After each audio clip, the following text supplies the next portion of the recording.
நீங்க என்ன ஏன்டா கொல்ல பாக்குறீங்க?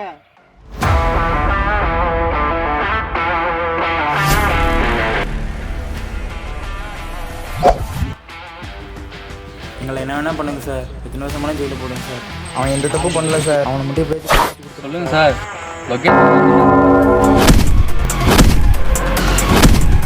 சார் சூர்யாவை யார் கடத்துறாங்கன்னு எனக்கு தெரியணும் சார். நீங்கள் சொல்கிற விருதாச்சல கேஸுக்கு சூர்யாவுக்கு என்ன சார் சம்பந்தம்? ஏய் நவீன், உனக்கு செஸ் விளாட தெரியுமாடா? தெரியும் சார். வட்ட வட்ட காயினை குழிக்குள்ள தட்டி விளாடுவாங்கல்ல, நல்லா விளாடுவோம் சார்.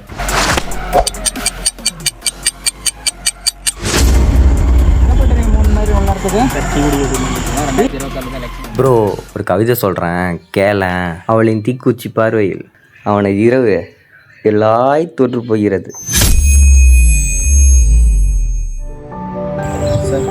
என்ன கார்த்தி, இதுக்கப்புறம் உண்மையை சொல்லுவான்னு நினைக்கிறேன்.